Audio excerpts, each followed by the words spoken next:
Dr. Zephyr Kixtal had spent 3 decades studying xenobiology, but nothing in his extensive education had prepared him for the biochemical anomaly that was humanity.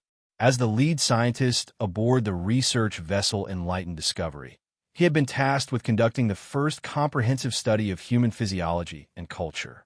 The initial findings had been disturbing enough. Humans routinely consumed capsaicin, a compound that most species used as industrial solvent. They ingested caffeine in quantities that would kill a Rigelian, and somehow thrived in gravitational fields that would crush a Centauri's exoskeleton. But it was during the cultural exchange dinner that Dr. Kixtal encountered something that would fundamentally challenge his understanding of biological possibility. "This is vodka," announced Captain Maria Santos, holding up a clear bottle filled with liquid that looked deceptively similar to purified water. A traditional human beverage from the Russian region of Earth. Dr. Kixtal's 4 nostrils flared as he analyzed the atmospheric composition around the bottle. His portable scanner immediately began emitting alarmed chirps. "Captain Santos," he said carefully, "my instruments are detecting ethyl alcohol concentrations of 40%. That is a powerful industrial decontaminant." "Yes," Captain Santos replied cheerfully, pouring the liquid into small glasses. "It's quite good. Would you like to try some?" The alien scientist's secondary hearts stopped beating momentarily. You consume industrial cleaning solution? Voluntarily? Well, when you put it like that, it sounds weird, laughed Lieutenant Commander Jackson, accepting his glass. "But yeah, humans have been drinking alcohol for thousands of years. It's how we socialize, celebrate, and sometimes cope with difficult situations." Dr. Kixtal watched in horrified fascination as both humans tilted their glasses back and consumed the toxic substance without hesitation. He expected immediate collapse, convulsions, or at minimum some sign of distress. Instead, Lieutenant Commander Jackson made a satisfied sound and requested another serving. "Fascinating," Dr. Kixtal whispered, frantically taking notes. "Your species has developed not just tolerance, but apparent enjoyment of a substance that would dissolve most carbon-based tissue. How is this possible?" Captain Santos grinned. "Evolution, Doctor.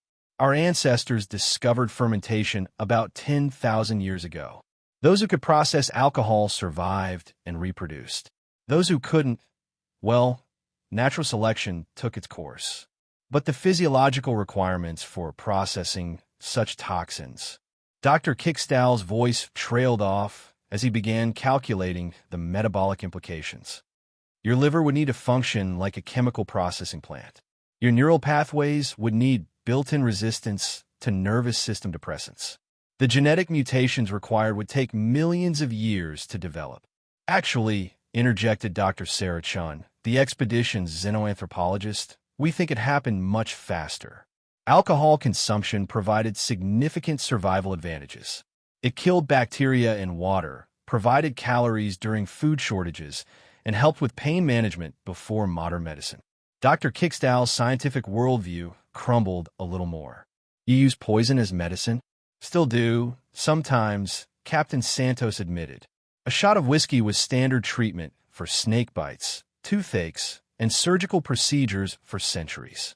The alien scientist turned to his assistant, a crystalline being whose internal light was flickering with distress. "Are you recording this?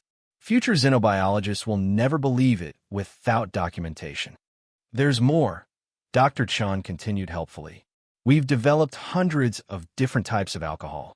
Wine from fermented fruits, beer from grains, spirits distilled to even higher concentrations. Some human cultures have ceremonial drinks that are over 90% alcohol." 90%? Dr. Kixtal's voice rose to a pitch that shattered 2 nearby glass specimens.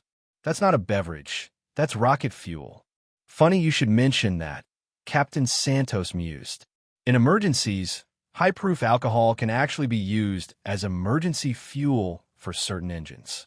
As if on cue, the ship's engineer, Chief Petty Officer Rodriguez, appeared in the doorway. "Captain, we're running low on cleaning solvent for the plasma conduits. Do you have any of that Everclear left from the New Year's party?"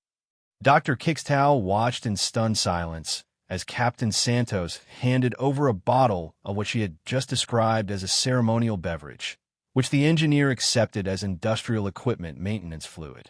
"Let me understand this correctly," the alien scientist said slowly. "You consume a substance that can clean starship components, dissolve organic tissue, and power combustion engines for recreational purposes?" "Pretty much," Captain Santos replied, pouring herself another shot. "Want to see what happens when we mix it with caffeine?" Dr. Kixtow fled the room, muttering prayers to whatever cosmic forces had allowed such an impossibly dangerous species to achieve space travel.